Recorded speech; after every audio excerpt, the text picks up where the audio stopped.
What up, Cavs Nation? I'm your host, Ethan Sands, and I'm back with another episode of the Wine and Gold Talk podcast. And joining me today, Chris Fedor, cleveland.com Cavs beat reporter, and we're here to talk about what happened and what is to come. The Cavs lost their most recent game to the Oklahoma City Thunder in OKC, and Chris was there to witness it all. Before we get into the breakdown of the contest, because we still do want to do a minor review of that in itself, Chris, I know that OKC has arguably the best seats in the NBA for media. What was your experience, and what was it like to hear an argument between head coach Kenny Atkinson and a referee up close and personal? I was actually talking to my buddy Joe Varden about this because he was sitting next to me.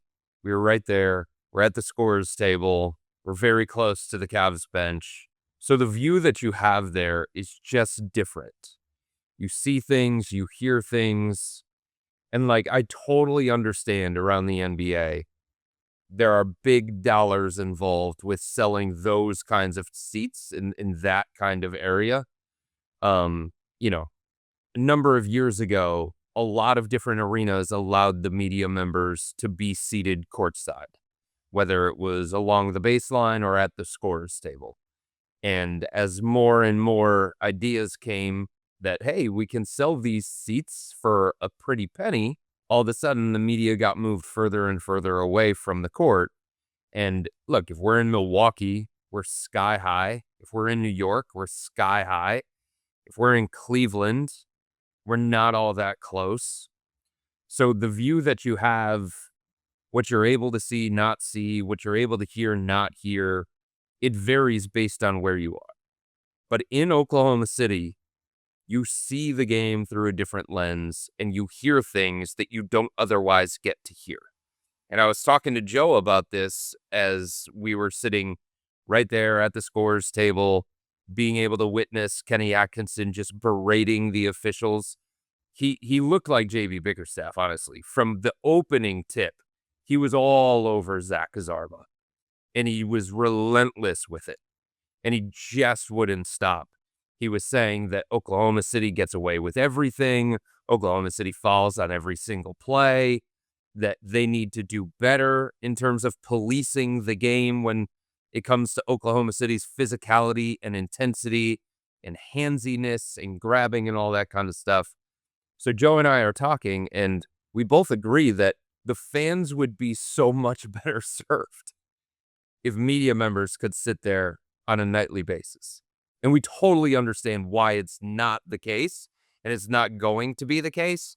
But there are some instances where you still are right there. And as a media member, you just feel like more responsibility to bring the reader to where you are and kind of do a story through a different lens. And that's kind of what I did in my follow-up to my gamer, because I thought there were a variety of different things that were important, but a lot of those things might be important tomorrow against the Knicks, or they might be important on Wednesday against Milwaukee. And part of the beauty of being in OKC, besides the fact that it is the reigning champions, it was the first big Sunday for the NBA, where there wasn't any kind of NFL action going on. And aside from the fact that it was a national TV broadcast to kick off what was a marquee slate for the NBA. Part of the experience of going to a game in Oklahoma City is that. It's where you are as a media member and the access that you get and what you're able to see and hear that's so different from anywhere else. So that's kind of why I approached my follow-up the way that I did, is because that is a unique experience and you want to bring the reader as close as possible to everything that you got to experience there. And there are very few like that. Memphis is like that. Dallas is like that. San Antonio can be like that. And yesterday in Oklahoma City.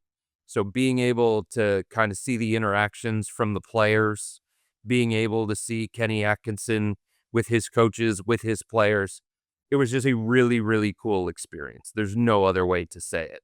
when you're that close to an NBA game of that magnitude, you savor it as much as possible. All right, Chris, I want to get into the game itself, where the Cavs fell to the Oklahoma City Thunder 121-113. And Chris, there were three areas that stood out to me, and I want to know which one you think stood out to you, one in this contest that could carry over for this Cavs team when it comes to the next 6 games against high-profile opponents, but also could carry over to the playoffs. Those three areas, you mentioned it, the fouls and physicality that the Cavs have been dealing with over and over and over again, especially against the Oklahoma City Thunder, but how that translates to the physicality of the playoffs. Guarding the three-point line, this has been another game where a team has shot 40 or more three-pointers against the Cleveland Cavaliers. The OKC Thunder were 21 of 41, 51.2% from beyond the arc, even though they added Keon Ellis, Dennis Schroeder, and have a better approach defensively. They still have struggled in that area. And the area that the Cavs and Kenny Atkinson has reiterated over and over and over again that they want to improve arguably the most over the final 20 plus games of the season, ending defensive possessions by rebounding. Chris, all of these areas were something that were exploited to some capacity against the Oklahoma City Thunder. What were your takeaways from these three areas, and what do you feel like needs to be addressed most heavily and also most quickly? I think this is always my takeaway every time the Cavs play against Oklahoma City. We have to judge them as who they are. Oklahoma City is the best team in the NBA. Nobody is on their level. So understanding that they are a unique entity into themselves. And every time the Cavs play against Oklahoma City, I feel like we have to remind ourselves of that.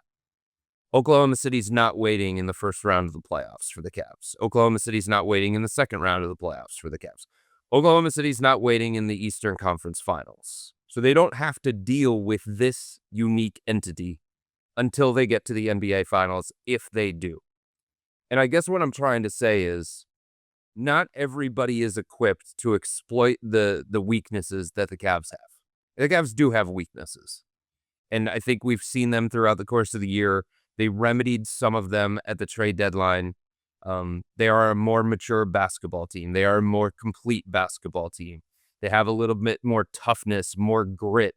They have more variety within their offense. I think they have more variety within their defense. At least they will when they start exploring different lineups and combinations and stuff like that. But they are relatively small on the perimeter. In terms of at the wing spot. You know, their most accomplished wing is who? This year? Sam Merrill, probably. Maybe Jalen Tyson. And I'm not saying that's a bad thing, but they're both 6'5", 6'6". They're not 6'8", 6'9". So against certain teams, you're going to feel that more. You're going to see that more. You're going to have that get exploited more. But then it becomes a question of, hey, who's capable of exploiting that to the same level? So I think we have to be careful here when it comes to these kinds of discussions and these kinds of flaws for the Cavs. But they do have flaws. I think defensive rebounding, if we're putting it all in one bucket and we're trying to pull out the one that is most concerning for this team, I would say it is defensive rebounding, because it's been that way since the very beginning of the season. And I think at the end of the day, we have enough data and we have enough evidence that says there are certain kinds of front courts that bother this version of the Cavs. And I say this version of the Cavs because not much from the front court has changed over the last year, year and a half. You know, if we're talking about the backcourt, that's a different conversation, because James Harden was added, because Keon Ellis was added, and because Dennis Schroeder was added, and because Darius Garland was subtracted. But when it comes to fortifying the front court, what did the Cavs really do over the last year and a half? They added Thomas Bryant, but sometimes he plays, sometimes he doesn't. Larry Nance Jr. is out of the rotation. He was one of their big pickups in the offseason. So what's different? In terms of personnel, it is what it is. It's Jared Allen, it's Evan Mobley. They're going to play the majority of the minutes at the 5 spot, And Evan Mobley is going to play a majority of the minutes at the 4 spot. And if it's not Evan, it's probably going to be Dean, or the Cavs are going to go small. They're going to go small and try Jalen Tyson. They're going to go small and try 4-guard lineup. I just don't know that they have that many internal solutions. Naquan Tomlin at the 4 looked completely out of place against Oklahoma City, by the way. Looked like a guy who was on a 2-way contract at the beginning of the year, because that's what he was. He was just recently converted to a standard contract, and you see some of his limitations against that caliber opponent. So I just think from a personnel standpoint, they don't have a lot of internal solutions to fix that. I think their front court is what it is, and I think there are certain kinds of opposing front courts that are going to continue to give Jarrett Allen and Evan Mobley problems. It's just the way it is. Now, are there ways around it? Of course. Like, you do what you do better than they do what they do. Like, if they're big and burly on the other side, can you use your speed, quickness, athleticism? Can you use your skill? Can you beat them down the court? All those kinds of things, right? So I think the Cavs understand just how this team is constructed and some of their own limitations that they have. But it's also about the other team on the other side has to have the kinds of players that can make the Cavs pay for some of their defensive rebounding inefficiencies. And not everybody does, but there are some teams that do. Oklahoma City was one of them. I mean, when Isaiah Hartenstein was on the floor, the Cavs functioned to a completely different. He was one of the more dominant players in that game for Oklahoma City. When he was on the floor, they outscored the Cavs by like 20 plus points. And you felt that presence. You felt that tenacity. You felt that physicality. You felt that relentlessness. By the way, you know, he was with the Knicks when this whole playoff thing started for the Cavs. And he's the kind of player who gives them problems. He's the kind of player who can impose his will in a way that sometimes Jarrett Allen can't. Sometimes Evan Mobley can't. And I know, Ethan, so many people look at Jarrett, and he's the easy target here because the lights are too bright comment because of some of his playoff no-shows in the past. But yesterday against Oklahoma City, Evan Mobley had 2 rebounds. Like 2. What? Are you kidding me? I think his over-under, not like this matters, but I think his over-under was set at 6.5. So it's like what Vegas viewed it as. He got 2. 2 from a guy who's supposed to be an all-star. From a guy who's supposed to be an all-NBA player. Again, it was just one game, so you don't want to overreact to that. But in those kinds of games, against those kinds of opponents, Evan Mobley has to show up in a different kind of way. And he did not against Oklahoma City. If the Cavs are going to be a better rebounding team than what they have been throughout the course of this season, that's where I start my conversation. It's not so much about Jarrett Allen. I think some of the guard rebounding thing is remedied a little bit by some of the personnel changes that the Cavs made, mainly switching out Darius Garland for James Harden. But if your power forward, if your core player, franchise pillar, supermax player who is going to play anywhere between like 32 to 38 minutes, maybe higher than that when you get into a playoff environment, like if he doesn't give a more consistent effort on the boards, that's going to end up being a fatal flaw for this team because there just is nothing that they can do to make up for that. It's not like they can go to the bench and be like, oh, okay, we're going to sub in a guy like Steven Adams, like the Houston Rockets have, if he gets healthy. There just isn't that guy that the Cavs can go to that says, well, Evan's not getting the job done. He's not rebounding at a high enough level. He's not imposing his will. He's not being physical enough. Let's go to Larry Nance Jr. It's not really a viable solution for this team at this point. So the bottom line is the guys that the Cavs are relying on to help in that category specifically have to be better. In this case, I'm not talking about Jarrett Allen. In this case, I'm specifically talking about Evan Mobley. To finish a game with 2 rebounds is just inexcusable. And we talked about him recently, right? About how this trade was kind of an indication that the Cleveland Cavaliers understood that he can't be an offensive focal point. Okay, let's talk about the area where you're supposed to be one of, if not the best player in the NBA. Defense. And I understand we're supposed to be giving him grace. It was only his second or third game back from his second calf injury of the season. But there's also precedent to this. There's also former history that we're seeing not only of past years, but this season, how Evan Mobley has gone up against players who he has, I don't want to say beef with, but has competition with. Him against Scotty Barnes this year, him against Chet Holmgren this year, point Chet. Like Chet Holmgren in the game yesterday had 17 points and 15 rebounds and was 5 of 14 from the floor. Are you telling me that you think Chet Holmgren's better than Evan Mobley? Or Evan Mobley, are you telling me that Chet Holmgren is better than you?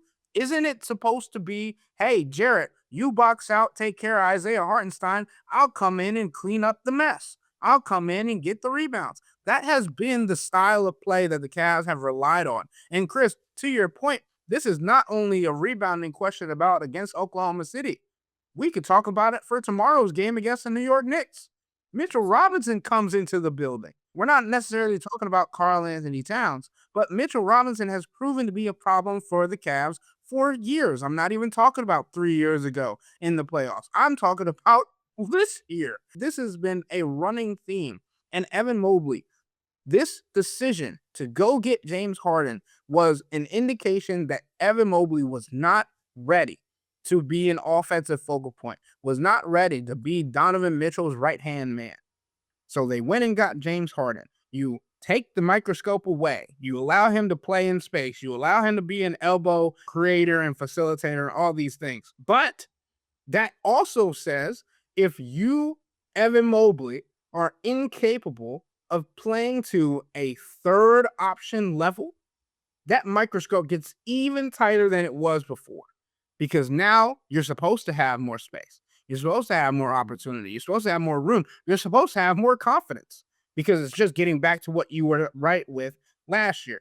Donovan and Evan, dynamic duo. James Harden come in and create space. I think it's difficult to not be critical of Evan Mobley, even though he's getting back from an injury. And again, as I mentioned, it's going to be extremely interesting to see how this turns out with the Knicks coming into town, the Boston Celtics soon, the Detroit Pistons soon on the ledger. There are teams, and especially talking about this next 6-game stretch, there are teams in the Eastern Conference that the Cavs are going to go through or going to have to go through that have rebounding prowess. That's why the Boston Celtics went and got Nikola Vucevic. That's why the Detroit Pistons have a two-big lineup to match up with the Cavs, Jalen Durant and Isaiah Stewart. I know the Pistons lost to the Spurs tonight. It wasn't pretty, but they didn't have Isaiah Stewart. And you know when Isaiah Stewart might be making his return after league suspension? You guessed it, when they play the Cavs. So I think it's interesting, Chris, and I think you make a good point about the rebounding being arguably the biggest change that needs to be made, but how are they going to make it? And I think that's why Kenny Atkinson keeps bringing it up, because he doesn't necessarily know what to do either. He's asked the media, if you have answers, I'm ready to listen. Look, they lost the rebounding battle to Charlotte a couple games ago. So the reason why I continue to focus on the rebounding is because it all goes back to what I said. Is the other team built and is the other team capable of exploiting those weaknesses that the Cavs have? If we go back to last year in the playoffs and all the conversations that we had about the Cavs and some of their deficiencies going into the playoffs, we knew that Miami wasn't capable of exploiting those. We knew that Miami wasn't capable of taking advantage of those. But we wondered about Indiana, and there were other deficiencies that Cavalier team had. And guess what? They ran into an opponent that was able to exploit those things, that was able to make those things a fatal flaw of the Cavs. And I bring up the rebounding because, look, the Cavs are still 24th in defensive rebound percentage this year. And some of the teams that they're going to see on their road to the NBA Finals, if they get that far, are really, really good offensive rebounding teams. Charlotte is number 2 in the NBA in offensive rebound percentage. Boston is top 5. Detroit is top 5. New York is top 7. Philadelphia is top 10. So if we talk about like some potential impediments to the Cavs getting to the NBA Finals, some real legitimate Eastern Conference threats, who are we talking about? We're talking about New York. We're probably talking about Philadelphia if Joel Embiid is right and healthy. We're probably talking about the Boston Celtics with all their championship pedigree, with a really, really good coach, with an MVP caliber player, an awesome system, a team that can bomb threes and rebound, a team that has versatility offensively and defensively. So we're talking about Detroit. So that all the teams that are perceived threats to the Cavs getting to where they want to go and becoming the team that they want to be are capable of exploiting this problem that the Cavs have because of how they're made up, because of how they play with a level of physicality, tenacity, grit, all of that kind of stuff, and what they have shown to be throughout this season. I mean, if you're in a series against Boston and you're talking about a rebounding battle, advantage Celtics. They're one of the best offensive rebounding teams in the NBA this year.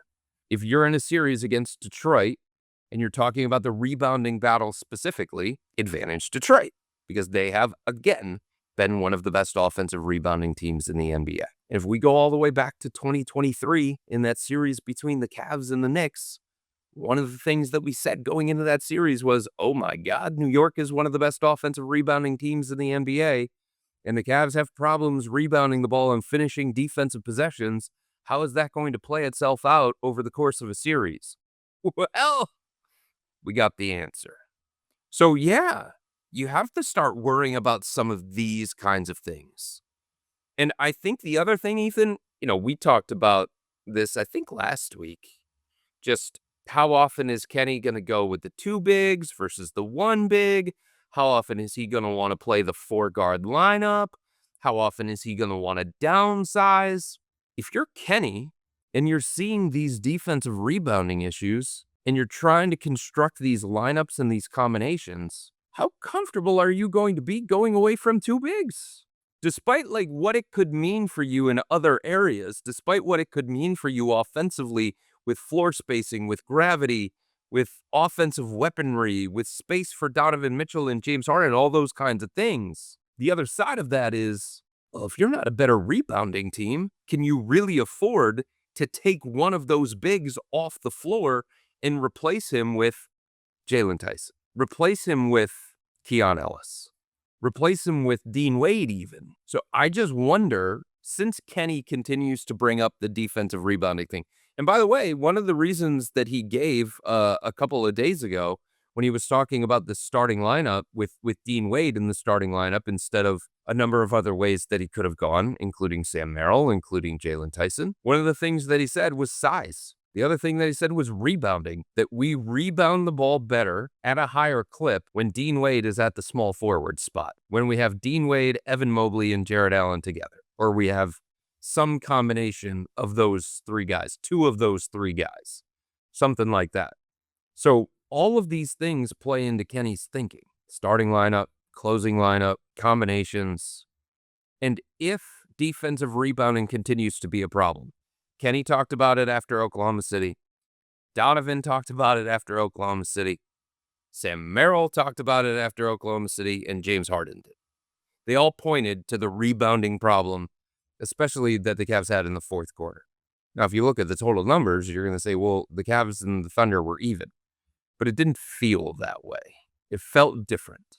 So, especially in the 4th quarter. So when all of those guys bring it up after a marquee game like that against Oklahoma City, and it's something that Kenny Atkinson continues to harp on, you start to wonder, how is that going to impact some of his decision-making when it comes to these lineups and combinations? And how comfortable is he actually going to be going away from the 2 big lineup? Because the numbers say when the 2 bigs are out there, the Cavs are a good enough rebounding team that it isn't as drastic as it has been. when they have just the one big, because of the other personnel that surrounds him, that they get killed on the glass. So you have to weigh all of that kind of stuff. And then you have to ask yourself, is what we gain on the offensive end of the floor enough for us to continue to justify that if we show the same kinds of rebounding deficiencies? Second most important thing that the Cavs need to address, and I think they were trying to at the trade deadline, was their perimeter defense when it comes to allowing three-point shooting. And obviously that still hasn't changed, because I was in the locker room in Charlotte and James Harden was like, they shot 50-some threes. Obviously, Keon Ellis and Dennis Schroeder played well defensively in that game. And still, again, the Charlotte Hornets took 50-some threes in that contest. And I think that's definitely something that the Cavs are going to need to address going forward, especially when you're talking about playing in the Eastern Conference. Obviously, this week in particular, you have the Milwaukee Bucks and the New York Knicks, who rank second and third in three-point percentage this season. The Charlotte Hornets are fourth in that category. So I think it's important that the Cavs find a way, and obviously, to your point, Chris, if the Cavs are utilizing that two big lineup, that takes a spot away from someone who is better equipped to guard on the perimeter. So maybe you're plugging one hole and another hole in your boat is leaking and filling the boat. So I think it's going to be interesting. That's why we continue to come back to how Kenny Atkinson utilizes his roster, his lineups, his combinations, his rotations. All these things are going to be extremely critical in how the Cavs are able to have success, especially if he's not willing or doesn't feel comfortable going away from certain players because of how the games are coming out, right? Like, we've heard multiple stories this season, Chris. An assistant coach has had to urge Kenny Atkinson to go a different way. And in a playoff series, a head coach obviously has the final veto. He has the final say, but it's going to be harder to change Kenny Atkinson's mind down the stretch. And I think that also ties into the last point, the third of the 3 points that I was making earlier, the three areas that I think the Cavs need to address. You mentioned it with OKC. Obviously, the Cavs aren't going to have to get there until the NBA Finals if they're able to get there. But Boston is handsy, right? Detroit wants to impose their will mentally and physically. And I want to say this before I get into some numbers. I think the Cavs have grown mentally when it comes to mental toughness, right? And when it comes to adding players with leadership, adding players with playoff experience, adding players that have a better maturity to them than some of the players that were on the team earlier this season. But how far does that go if we're still having conversations about foul calls, and we're still having conversations about what they can and they cannot control? And again, Detroit, foul heavy team, right? They're one of the highest teams in personal fouls per game in this season. The Detroit Pistons averaged 22.3 fouls per game, the most in the NBA. There's the Philadelphia 76ers, who averaged 20.4. The New York Knicks right behind them. It's important to continue to monitor these three areas as the season goes forward, because we're seeing how impactful they can be on the team's performance and the mindset, because Kenny Atkinson and the Cavs know going in that some of these teams are going to try and get them off their game by fouling, by getting into their bodies. And I think it's interesting, Chris, because James Harden and Donovan Mitchell are two of the best manipulators on the offensive end. So you would think that the Cavs are getting an advantage in some sense when it comes to going up against these teams that like to be handsy, because that means that the game slows down, you get to the line more, you get more opportunities at the apple. So when it comes to James Harden in 44 games with the Los Angeles Clippers this year, he was averaging 8.5 free throw attempts per game. James Harden in 6 games with the Cavs, 5 free throw attempts per game. Maybe Cleveland as a whole simply just isn't getting calls as much as some other teams around the league. What do you think about this, Chris? I don't think it's because of the jersey that he wears necessarily.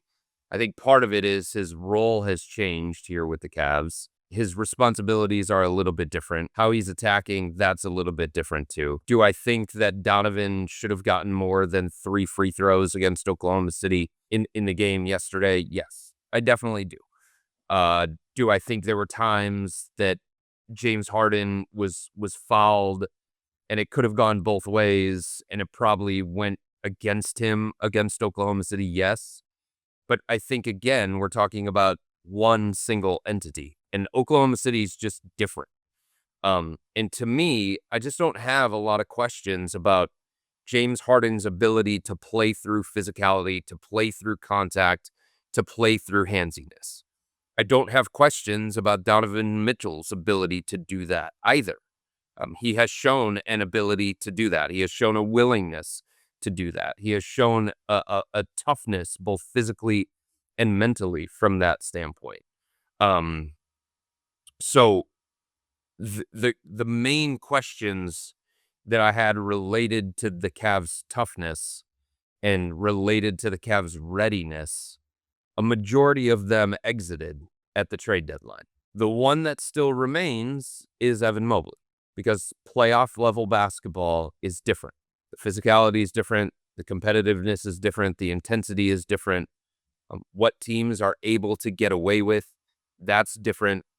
And Evan is still relatively inexperienced from that standpoint. And Evan plays a position where it's going to be contact driven. And these other opponents, whether it's New York, Detroit, Boston, they have a different level of maturity. They have a different level of readiness. They have a different level of physicality that's going to test Evan in a different kind of way. Again, I don't have questions about how Dennis Schroeder is going to handle that. I don't have questions about how James Harden and Donovan Mitchell are going to handle that. I think the questions arise mostly at this point, based on this current roster, with Evan and Jarrett. And I think it's more driven toward Evan. So he's going to have to show a different level of willingness to mix it up. He's going to have to show an ability to play through the whistle and play through contacts. I just think if we're talking about yesterday game specifically, there is no secret. Like, nobody else in the NBA defends like Oklahoma City does. Nobody. Nobody has that many capable defenders. Nobody has that unique style. Nobody is that level of physical and handsy on a possession-to-possession basis. I think the closest team to that is Detroit. So the Cavs are going to have to show something in the meeting against Detroit coming up. I think New York can be like that with Josh Hart, with OG, with Mitchell Robinson. So the Cavs are going to have to show something in their ability to play through that as well. But so many of the things that we're talking about in terms of physicality, in terms of intensity, in terms of toughness, I just don't think you can overreact based on yesterday's game against Oklahoma City. Because again, on the road, in that environment, against that team, that is just a very, very unique experience for a variety of ways. And they have gained a reputation and set a precedent for how they play. And officials have a level of respect for that. And I think the whistle has kind of gone toward that. It's just like in past years, if you're a certain style of team and you have established that kind of identity, whether it's fair or not, that's who you are, and everybody knows that's who you are. So there has to be a level of expectation going into that game of what you need to expect. The other thing that I would say about Oklahoma City, Ethan, is that I think they're also unique from this standpoint. You can tell yourself repeatedly what you're going to play against. Different level of physicality, different level of handsiness, getting grabbed constantly, getting hit every time you try and run off a screen, being hounded, all of those kinds of things. You can tell yourself that. You can prepare for it. You can see it on film. But I think it's one of those things that you have to experience. I think it's one of those things that you have to feel as the game goes on. And what happened? After the first 6 minutes, the Cavs stopped turning the ball over. They took better care of it. They settled into the game. They found their offensive rhythm. They got more comfortable with the way that the game was being played and what they had to do to combat Oklahoma City. But I think it's one of those things very similar in college football when you're playing against a fast SEC team and you scout it, you prepare for it, you know that it's coming. But as you're playing them, you're like, holy bleep, this team's way faster in person than they were on film. Like, this is a different level of fast that we're dealing with. And I think there was some of that yesterday with the Cavs of, holy bleep, this is a different level of relentless defensive activity. This is a different level of handsiness. We have to experience this. We have to go through this. We have to find a way to combat this. But I do think it takes time when you're playing against that kind of team because you don't see that every night in the NBA. And James Harden even talked about that after the game. He said, they're the kind of team where you have to see them over and over and over again to really appreciate and respect how they guard on a possession-to-possession basis and the energy and the activity and the relentlessness that they bring on a possession-to-possession basis.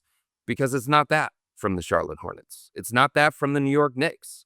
It's not that from the Boston Celtics. It's not that from the Denver Nuggets. There is nobody in the NBA like Oklahoma City, and that's why they're NBA champions, and that's why they're favored to win the championship again, because they're that level of unique. So I guess what I'm saying is that, yes, the physicality thing will follow this team until they show it on the playoff stage.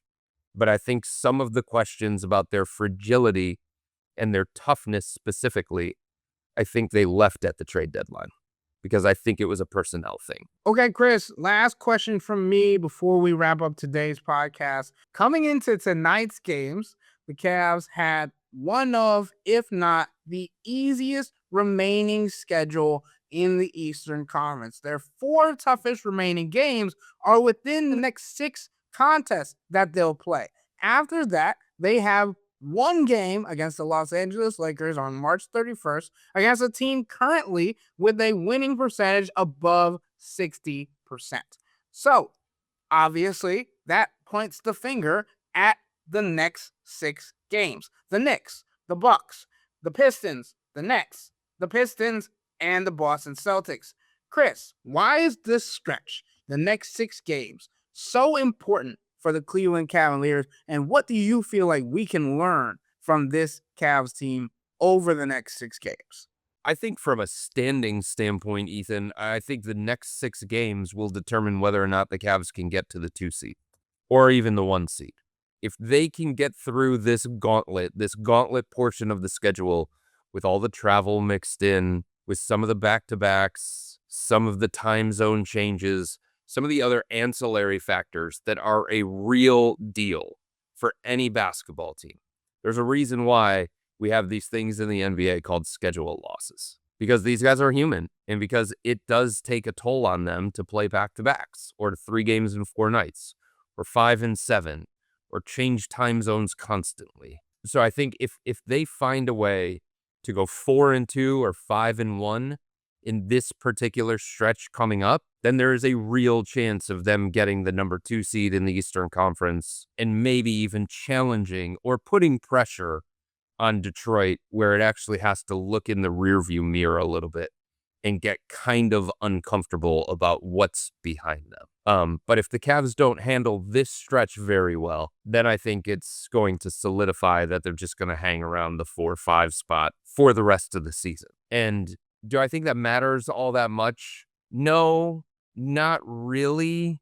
But the better seed you are, the better chance you're going to have to avoid certain matchups, the more games you're going to play at home, When you're talking about these playoff series that are decided by some of these slim margins, you want as many advantages on your side as possible. You do.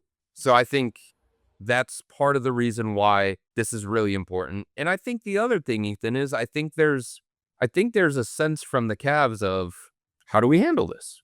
How do we play against these kinds of opponents? What does our new look roster look like against these kinds of opponents? What does our new offense look like against these kinds of opponents? How do we hold up defensively? How do we hold up rebounding? Yeah, I think there's a natural wonder from people inside this organization about those kinds of things. Because as good as the James Harden era has been, the signature win during the Harden era so far has been on the road against Denver. Kind of a team that, yes, they are a contender. Yes, they have championship DNA. But they were missing some key components for that game. And they're not even playing all that well right now. So Denver's not Oklahoma City. Denver's not even Detroit, based on what Detroit has done throughout the course of this regular season. And then beyond that Denver signature win, what do you have? You got Brooklyn, you got Sacramento, you got Charlotte, all opponents that the Cavs are better than, all opponents that the Cavs were favored against, and rightfully so. So I do think that these are more, some of these games during this stretch are more like pick 'em, more even, not one where you go into it saying that the Cavs have a significant talent advantage, not ones where you go in and say, well, the other team is just a lesser opponent. No, I think it's a little bit closer. And because of that, and because there is newness to this roster and newness to the way that the Cavs are trying to play, I do think there's some curiosity about how does it look against this kind of competition? What other kinds of things can we find out about ourselves against this kind of competition? Because in some ways, Ethan, these are also lessons. They've got to learn about this iteration of the Cavs. They've got to learn lineups. They've got to learn combinations. They've got to learn end-of-game situations, where they want to go to. They've got to learn offense, defense. Who are the guys that are going to be out there in those substitution patterns? They got to learn about James Harden, Donovan Mitchell. What happens when a team blitzes James Harden and Donovan Mitchell? Where do we go? What happens when a team goes into zone? What do we do then? So a lot of this is still a learning process for this group of Cavs. And these kinds of games, you would think, are going to be more pressure-packed, more competitive, more intense, and you learn a lot more even if they happen in losses, you learn a lot more against these kinds of opponents. Just like I think the Cavs are going to learn a great deal from what happened yesterday against the Thunder. Especially because this Cavs team still, in the entirety of the James Harden era, have had one practice as a whole.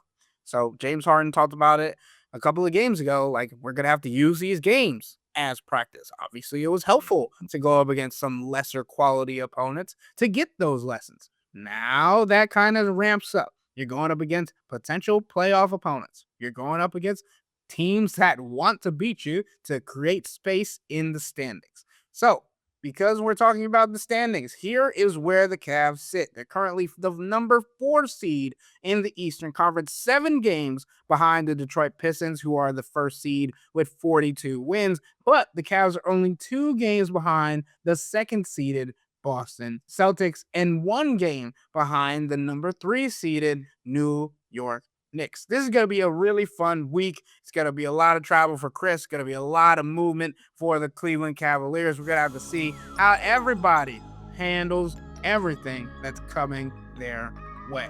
With all that being said, that'll wrap up today's episode of the Wine and Gold Talk podcast. But remember to become a Cavs insider and interact with Chris, me, and Jimmy by subscribing to Celtics. Sign up for a 14-day free trial or visit cleveland.com/Cavs and click on the blue bar at the top of the page. If you don't like it, that's fine.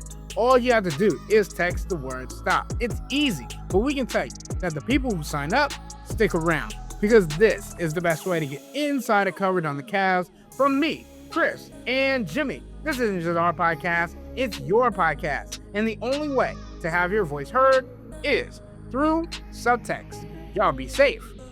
We out.